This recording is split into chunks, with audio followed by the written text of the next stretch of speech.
किसान भाइयों, calcium nitrate का इस्तेमाल आप सभी करते हो। कैल्शियम नाइट्रेट आपके फसल के अंदर देने के बाद जो पत्तियों में जो कड़कपन आया हुआ होता है, वो आपकी पत्तियां मुलायम बन जाती है, जिससे फोटोसिंथेसिस बहुत ही अच्छे से बन जाता है, बढ़ जाता है। आपका जो स्टेम रहता है, वो स्टेम अगर कड़क हो तो वो उसको भी मुलायम करके रबर की तरह फ्लेक्सिबल करके फसल की इम्यूनिटी पावर को बूस्टअप करने का काम आपका कैल्शियम करता है। और साथ में नाइट्रेट होने के कारण कैल्शियम नाइट्रेट हम अपनी फसल को जब देते हैं तो पत्तियों की साइज में बढ़ोतरी के साथ साथ नए शूट भी हमें दिखाई देते हैं। लेकिन कैल्शियम नाइट्रेट इस्तेमाल करते वक्त हमें कुछ चीजों की परेशानी भी होती, जैसे कि कैल्शियम नाइट्रेट के दाम भी बढ़ गए हैं, अभी लिक्विड फर्टिलाइजर के दाम भी बढ़ते जा रहे हैं।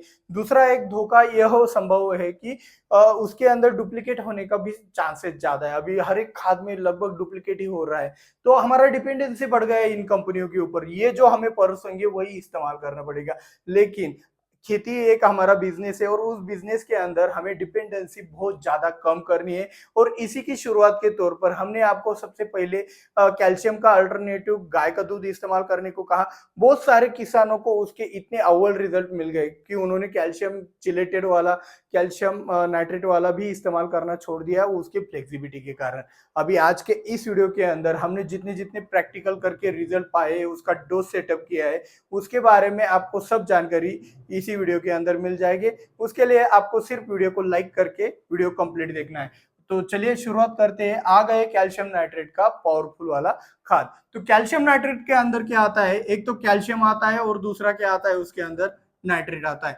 तो आज के इस वीडियो के अंदर हम देखेंगे कि कैसे हमने कैल्शियम की जगह पे गाय का दूध तो इस्तेमाल कर लिया।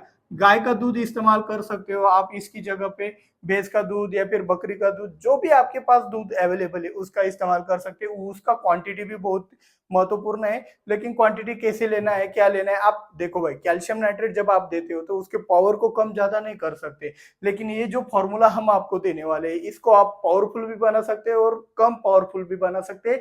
सिचुएशन को एनालाइज कर मतलब रिस्क कितना कम लेना है, कितना ज्यादा लेना है, ये सभी आपके हाथ में। तो चलिए ये फॉर्मूला कैसे बनाते हैं देखते हैं। तो कैल्शियम की जगह पे हमने गाय का दूध ले लिया, और नाइट्रेट के लिए हमने सबसे सस्ते में बढ़िया वाला सोर्स ले लिया, गोमूत्र।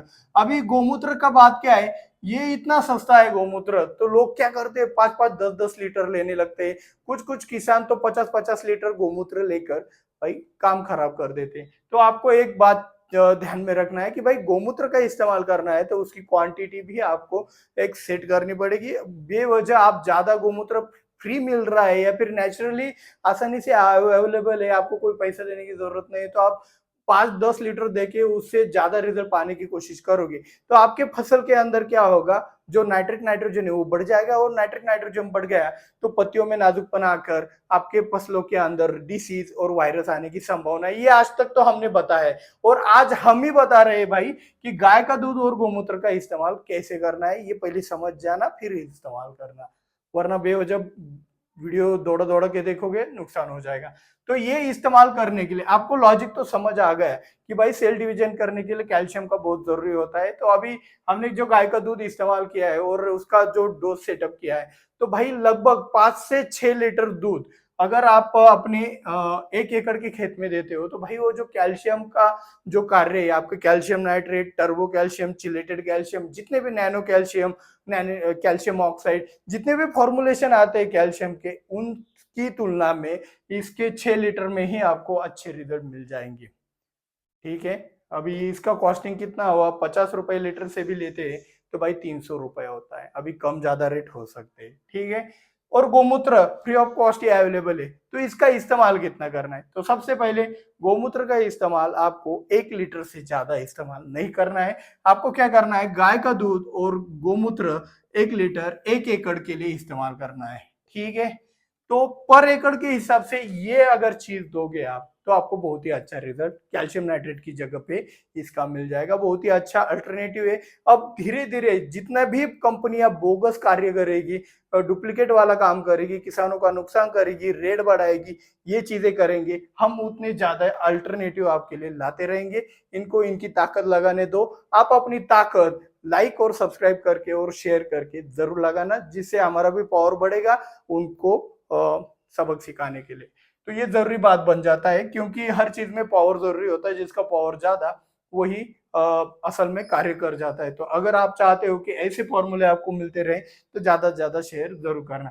तो यहाँ पे ये जो कैल्शियम नाइट्रेट हम बना रहे हैं, ये काउ मिल्क और गोमूत्र, ये अगर फ्लावरिंग से पहले दे रहे हैं आपकी फसल के अंदर, आपको आपकी जो भी ग्रोथ है उसको एनालाइज करना है। अभी ये कैसे करना है बता देता हूँ। जो भी आपकी फसल है वो अगर बढ़ती है तो ये जो शेंडा रहता है ना, शेंडा, ये जो शेंडा रहता है, इसके इंटरनोड के साइज से, इसका जो इंटरनोड रहता है ना, तो पत्तियों का बीच का अंतर, उसके साइज से क्या पता चलता है कि फसल के अंदर नाइट्रोजन एक्चुअल में जमीन के द्वारा कितना मिल रहा है, स्ट्रोक कितना बढ़ेगा। तो वो जो स्ट्रोक का जो भी एक आपको एक तीव्रता वो पता चलेगी कि भाई अगर इंटरनोड लंबा है तो भाई नाइट्रोजन पहले से ही हाइपर है, तो इसको 500 ml कर लो, गोमूत्र को 500 ml कर लो। गाय का दूध ज्यादा भी हो गए तो टेंशन वाली बात वहां पे नहीं है। तो ये नाइट्रोजन हमें बहुत ही अच्छी तरीके से कंट्रोल में रखना है गोमूत्र के जरिए। तो भाई ये 500 ml रख लो, ठीक है।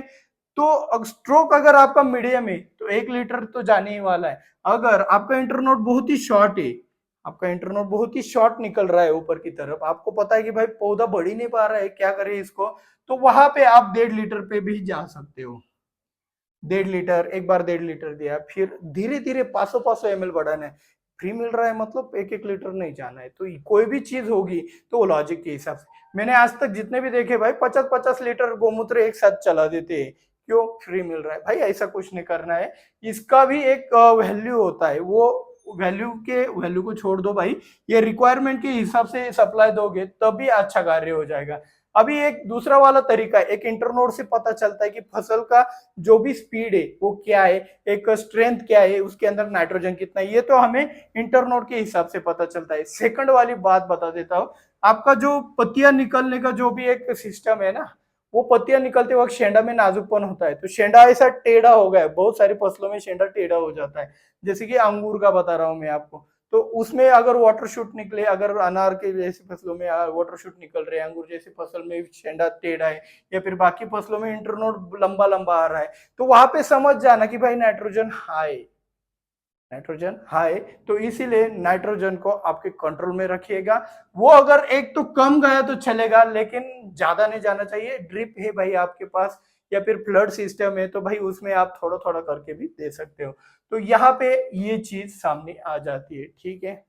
जिस तरीके से आप कैल्शियम नाइट्रेट अपने फसलों के अंदर देते हो तो आपके जो भी फल फूल तैयार होते हैं, मतलब आप अगर आम की खेती कर रहे हो तो आम के, या फिर अंगूर की खेती कर रहे हो तो अंगूर के, या फिर आप कंदवर्गीय फसल में प्याज कर रहे हो तो प्याज की कीपिंग क्वालिटी, आज की खास बात यही है कि भाई ये जो कीपिंग क्वालिटी के ऊपर ये इम्पैक्ट करता है। कौन सा वाला? कैल्शियम नाइट्रेट 13 045, ये कीपिंग क्वालिटी को थोड़ा सा दबा देता है, क्योंकि नाइट्रेट नाइट्रोजन से कीपिंग क्वालिटी कम होता है, साइज बढ़ जाता है। मतलब एक तरफ हमारी साइज बढ़ रही है लेकिन दूसरी तरफ कीपिंग क्वालिटी जो टिकवन क्षमता है वो कम हो रही है। तो ये कैल्शियम नाइट्रेट से जैसे हो रहा है वैसे इससे भी हो सकता है। इसमें ये वाला चीज आपका कीपिंग क्वालिटी कम कर सकता है गोमूत्र। तो गोमूत्र का इस्तेमाल बहुत ही नॉमिनल करना है। आप कीपिंग क्वालिटी को बढ़ाने के लिए गाय के दूध को 6 लीटर से 10 लीटर तक भी लेके जा सकते हो, ये आपका मर्जी।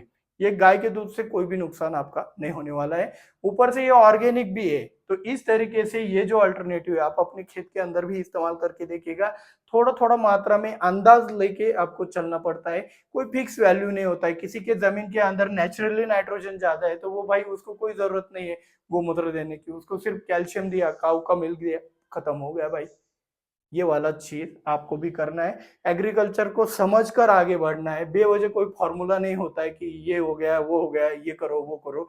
ऐसे करने से आपका ही नुकसान होगा। उसके पीछे का लॉजिक होना चाहिए, मेरी फसल में इतना दिख रहा है तो मुझे इतना ये देना है, उतना ये देना है, ये पीजीआर देना है। उसके पीछे लॉजिक होना चाहिए। तो लॉजिक के पीछे भागो, बेवजह मार्केटिंग के पीछे भागोगे खत्म हो जाओगे।